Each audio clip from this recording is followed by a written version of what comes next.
In the second chapter of Ethics of Our Fathers, we learn about the 5 students of Rabbi Yochanan ben Zakkai. Rabbi Yochanan ben Zakkai is famous for several reasons. He was a great sage and tzaddik, and when he saw that the temple's destruction was imminent, he risked his life to discuss the situation with the warring Roman general Vespasian. Vespasian was very clever and wanted Rabbi Yochanan ben Zakkai beholden to him. Therefore, he was willing to grant him something valuable as a pledge. As a result, he permitted Rabbi Yochanan ben Zakkai to set up a yeshiva in Yavda. The yeshiva was to become the center of all Torah learning. Rabbi Yochanan ben Zakkai had 5 principal students. In the second chapter of Ethics of Our Fathers, he gives their names, describes what was most praiseworthy about each of them, what each considered the best and worst character traits, and their 3 guiding principles. Rabbi Elazar, the son of Arach, was praised as a fountain that overpowers. He believed the best thing a person could have was a good heart, and the worst thing was a bad heart. His guiding principles were: 1. To be diligent in Torah study. 2. Know how to answer a heretic. And 3. Know before whom you are working, specifically that he is reliable, the master craftsman, and he will give you a proper wage for your work.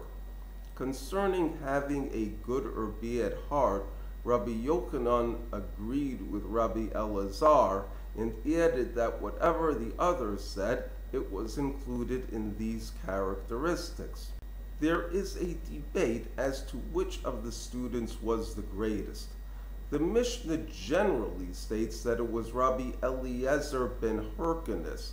However, it also brings the opinion of Abba Shaul, who states that it was Rabbi Elazar ben Arach. Both were considered very great scholars, and Maimonides comments about both of them. The virtue of Rabbi Eliezer was that he learned a lot and remembered it all.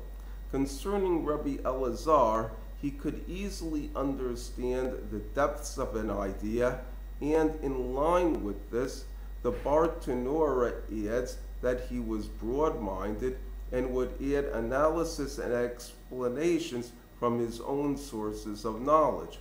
From the Talmud, we learn that he was an expert on both the revealed and hidden Torah.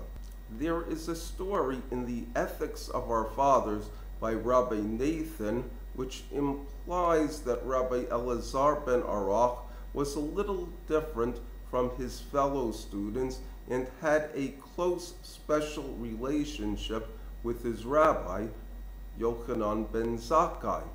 In it, Rabbi Yochanan is in mourning for his son, and his students came to console him. Rabbi Eliezer came first and explained that Adam, the first man, had also lost a son. Rabbi Yochanan was not comforted and replied, "Do I not have enough of my own pain that you have to mention the pain of Adam?"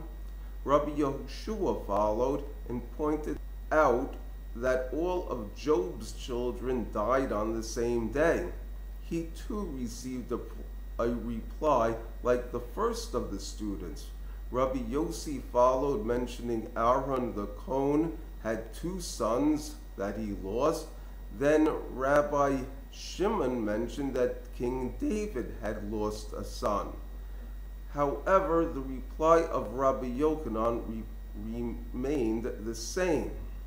After they were all done, Rabbi Elazar came in and said to Rabbi Yochanan, "Let me take you to have a nice bath." After the bath, he said, "Let me tell you a parable. There was a man by whom the king left a valuable item for safekeeping. Every day the man would cry and shout, "Oi, when will I be discharged from the responsibility in peace?"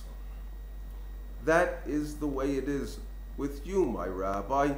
You had a son, and you taught him the Bible, customs and ceremonies, and the lore of being a Jew. He departed from the world without sin. You should be consoled that you have returned this deposit in perfect condition. Rabbi Yochanan replied, "My son, you have comforted me in the way that people can be comforted."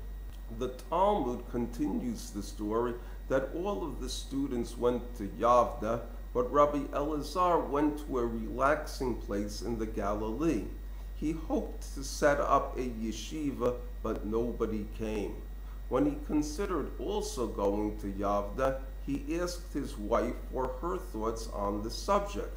She asked him who needs who more.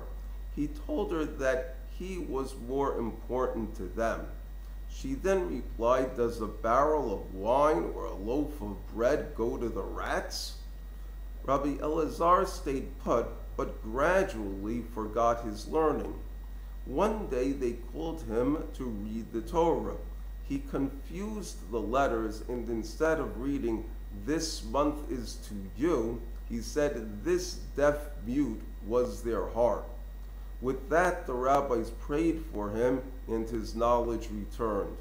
The overall idea is what makes a person into an overwhelming fountain. At times, one must deal with very difficult people, and it's especially difficult if they are Talmidei Chachamim. The answer seems to be that a person must be both wise and good-hearted. He also must have trust in God even when things turn out very strangely. It may take some time and difficulty, but in the end, such a man will be a winner in Yiddishkeit. Thank you.